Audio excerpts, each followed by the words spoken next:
السلام عليكم ورحمة الله وبركاته.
إن الحمد لله نحمده ونستعينه ونستغفره ونتوب إليه ونعوذ بالله من شرور أنفسنا ومن سيئات أعمالنا. من يهده الله فلا مضل له ومن يضلل فلا هادي له، وأشهد أن لا إله إلا الله وحده لا شريك له بيده مقاليد الأمور، بيده الأمر كله وإليه يرجع الأمر كله، علانيته وسره، وله الملك كله،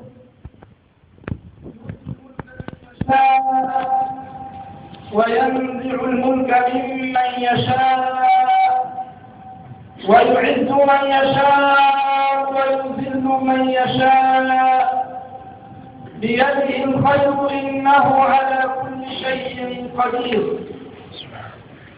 وأشهد أن سيدنا ونبينا وحبيبنا وعظيمنا وقرة أعيننا محمد صل اللهم وسلم وبارك على هذا النبي الكريم وعلى آله وصحبه الطيبين الطاهرين، وكل من سار على نهجه واتبع هداه وسلك طريقه ليوم البعث والنشور. فمبدأ العلم فيه أنه بشر وأنه خير خلق الله كلهم، أغر عليه من نبوة خاتم من الله من نور يلوح ويشهد، وضم الإله اسم النبي إلى اسمه إذا قال بالخمس المؤذن أشهد، وزاده من فضله ليجله، فذو العرش معبود وهذا محمد. صل اللهم وسلم وبارك على نبينا وحبيبنا محمد النبي المصطفى والرسول المجتبى. ثم أما بعد أيها المسلمون، طلكم وطاب ممشاكم وتبوأتم من الجنة نزلا. أسأل الله تبارك وتعالى أن يجعل جمعنا هذا جمعا مرحوما وتفرقنا من بعده تفرقا معصوما، وألا يجعل فينا ولا منا ولا من بيننا شقيا ولا محروما، إنه على كل شيء قدير. مكانة الكلمة في الإسلام، هذا هو موضوعنا اليوم بمشيئة الله تعالى مع حضراتكم، يدور حول مكانة الكلمة في الإسلام. وأوجد هذا الموضوع في العناصر التالية: أولا نعمة البيان، ثانيا خطورة الكلمة، ثالثا ما النجاة. إن من أجل نعم الله تبارك وتعالى على خلقه نعمة البيان، أن وهبهم ألسنا ينطقون بها ويعبرون بها، وهي آية من آيات الله جل وعلا. قال تعالى: ومن آياته خلق السماوات والأرض واختلاف ألسنتكم وألوانكم إن في ذلك لآيات للعالمين. وذكر ربنا تبارك وتعالى هذه النعمة المباركة الجليلة في معرض الامتنان في صدر سورة الرحمن، فقال تعالى: الرحمن علم القرآن خلق الإنسان علمه البيان.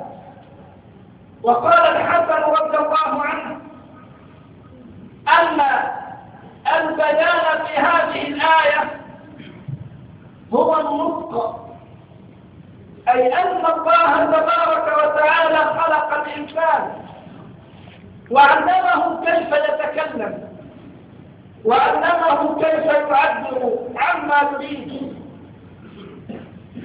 مع اختلاف اللهجات واختلاف اللغات، لغات عدة ولهجات كثيرة، يعبر الإنسان عما يريد بقطعة من اللحم صغيرة ألا وهي اللسان. وقال ربنا تبارك وتعالى: ألم نجعل له عينين ولسانا وشفتين وهديناه النجدين، أي بينا له الأمور ووضحنا له الطرق، فليختر الإنسان ما يشاء وليختر لنفسه ما يريد، بعد أن أنعم الله تبارك وتعالى عليه بهذه النعم الجليلة. ثم بعد ذلك يستخدم الإنسان هذه النعم في غير ما يرضي الله تبارك وتعالى، وحينما يلام ويعاتب يقول: وهل من كلمة أثر، وهل من كلمة وزن، وهل سنحاسب عن الكلمات؟ أقول إن للكلمة في الإسلام مكانة ولها درجة ومنزلة، فبكلمة يعتنق الإنسان الإسلام ويخرج من الكفر، بكلمة يتزوج العبد، وبكلمة يطلق، بكلمة يعمر البيت، وبكلمة تخرب البيوت، بكلمة تخمد فتن، وبكلمة تشتعل النيران، بكلمة يوقظها ويطلقها منافق لا يتقي الله فيما يقول ولا يتورع عما ينطق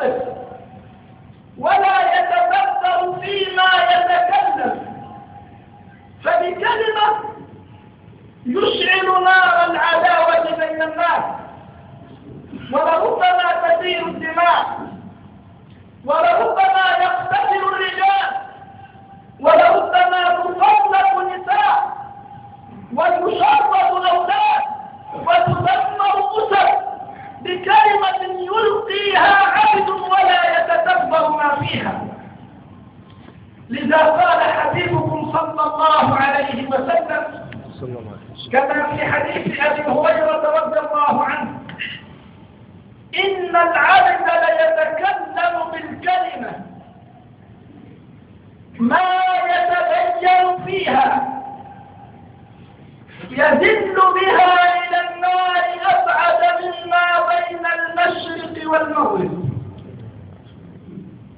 إن العبد ليتكلم بالكلمة ما تدبر فيها وما تفكر في عواقبها، أطلق لسانه وتفوه بما ينطق وبما نطق به، ما تدبر معناها. كانت هذه الكلمة سببا في أنه يهوي في نار جهنم أبعد مما بين المشرق والمغرب. لخطورة الكلمة ومكانتها في الإسلام ضرب الله جل وعلا بها مثلا في القرآن، فقال تعالى في سورة إبراهيم: ألم تر كيف ضرب الله مثلا كلمة طيبة كشجرة طيبة أصلها ثابت وفرعها في السماء تؤتي أكلها كل حين بإذن ربها ويضرب الله الأمثال للناس لعلهم يتذكرون. كلمة طيبة كشجرة طيبة خرجت في أرض صالحة، في أرض خصبة، فترعرعت هذه الشجرة فجذورها في أعماق الأرض ممتدة وأغصانها في السماء مرتفعة، تثمر وتؤتي أكلها كل حين بإذن ربها. هذه الكلمة الطيبة ربما يتلفظ العبد بكلمة في موطن هذه الكلمة توافق رضا الملك فيرفع بهذه الكلمة في الجنة درجات. قال النبي صلى الله عليه وسلم كما في الصحيحين من حديث أبي هريرة رضي الله عنه قال النبي صلى الله عليه وسلم: إن العبد ليتكلم بالكلمة من رضوان الله ما يلقي لها بالا. جلس في المسجد فرأى منكرا معينا أو سمع شخصا يغتاب آخر فقال له: يا أخي اتق الله، وأنت تمنى يغتابون الناس وذب عن عروضهم ودافع عن عرض إخوانه. هذه الكلمة وافقت رضا الله. قال النبي صلى الله عليه وسلم: فإن الله يرفعه بها درجات. بكلمة يرفع في الجنة درجات، نعم، وبكلمة يهوي في نار جهنم. قال النبي صلى الله عليه وسلم في بقية الحديث: وإن الرجل ليتكلم بالكلمة من سخط الله. قال كلمة ما تفكر فيها، اغتاب أخا له، نقل حديثا بين الناس على وجه الإشكال، قال في عرض أخيه، فقال على عالم من العلماء كما يحدث الآن من بعض إخواننا من طلبة العلم، حينما يمن